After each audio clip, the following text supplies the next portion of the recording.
Howdy legends, Zephyr here and welcome back to another Apex Legends Pro Guides video. Apex Mobile is finally here, and all you Apex grinders can now take Apex with you on journeys or even to the toilet. But what's the difference about Apex Mobile?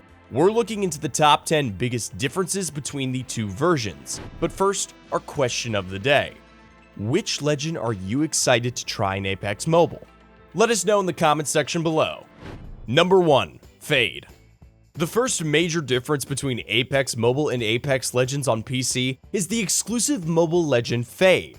Fade is a military tech hunter and has a set of really interesting abilities. Starting with his passive, the Slipstream, Fade gains a short movement speed boost at the end of his slide. On top of that, Fade's tactical is called Flashback. Fade's suit rips him backwards through another dimension, phasing him to his previous location, kind of similar to one of our fellow friends, Tracer from Overwatch. Finally, Fade's ultimate is Phase Chamber. Fade will throw an activator core from his suit, and the resulting explosion phases everyone within the radius for a few seconds, making them unable to deal or receive damage.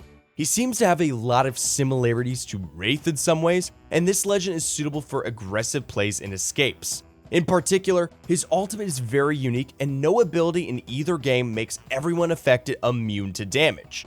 Would you like to see Fade come to the PC version of Apex Legends? Number 2. Auto Shooting.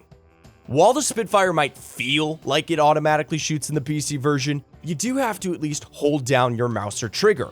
In Apex Legends Mobile, there is a setting for auto shooting, meaning you just have to aim and the game will automatically fire the weapon for you. This creates some interesting interactions, and single-fire weapons or single-fire versions of the weapons are a bit nutty. The Hemlock, for instance, has a strong single-fire mode, but with the auto shoot on, it's basically an automatic weapon, making it that much more deadly. There's also very strong aim assist in the mobile version, so you can expect some fights to feel very different on Apex Mobile. Number 3. Looting.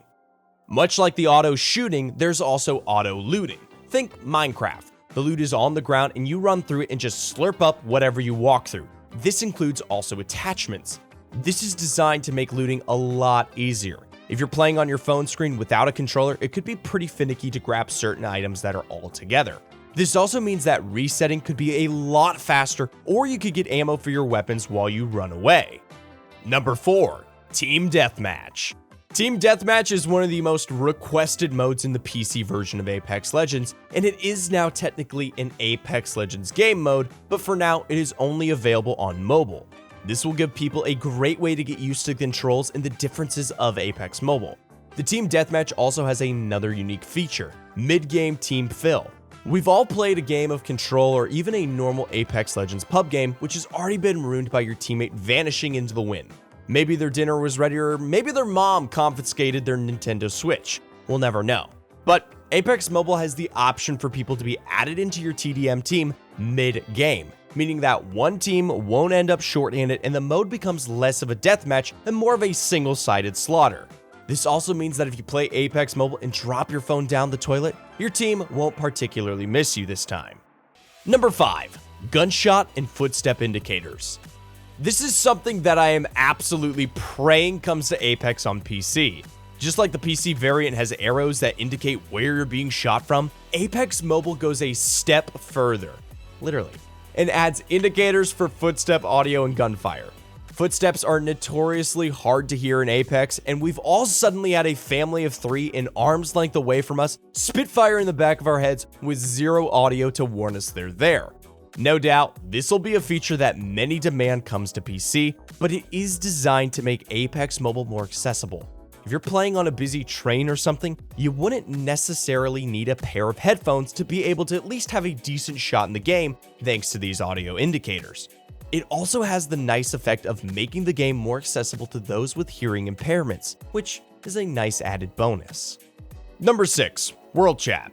Now, this seems like a brave option from the developers, but there is a global chat for players to discuss the game, find teams, trash talk, or just do anything else. You do have to be level 5 to use it, but it is certainly fairly interesting. In the beta review, journalists reported that the discussion was friendly. One said he used the chat to discuss what could be improved in the game.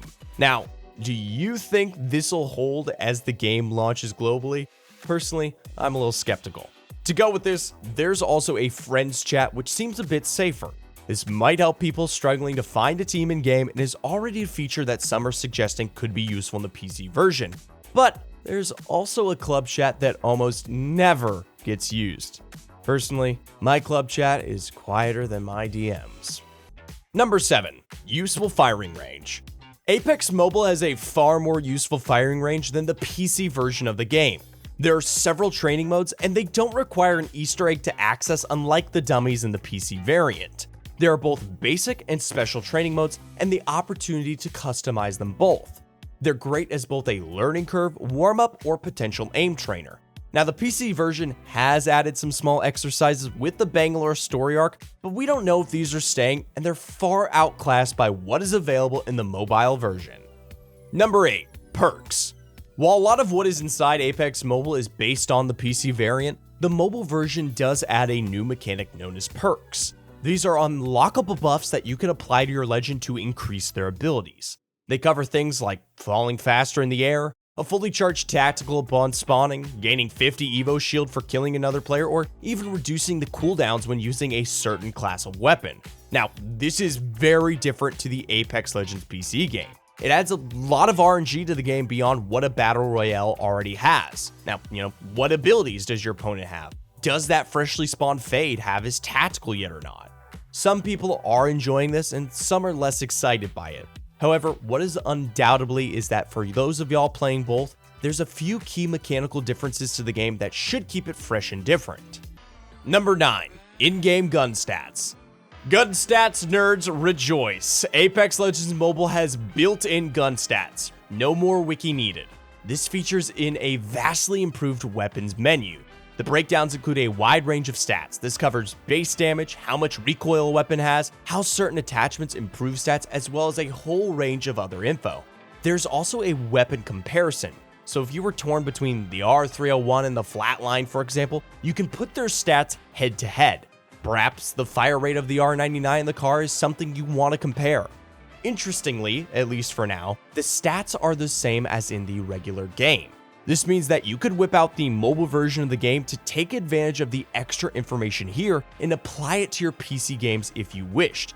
It's certainly nice to have it all in the same place. On PC, you have to check third-party sources or do your own calculations in the game. Number 10. Third person. Finally, Apex Legends Mobile is in third person. While there was a third-person limited-time mode in Apex way back, this is by far the biggest difference between the two games. It just makes sense. First-person POVs on mobile could be a little bit tricky. This also adds extra dimensions to the game and makes it feel quite significantly different. It also means that you can see your skins in greater detail, perhaps making them a more justifiable purchase. The controls are also all on screen, and because of the smaller screen real estate, there is a different UI layout. However, there are of course a lot of similarities and it is a very close copy.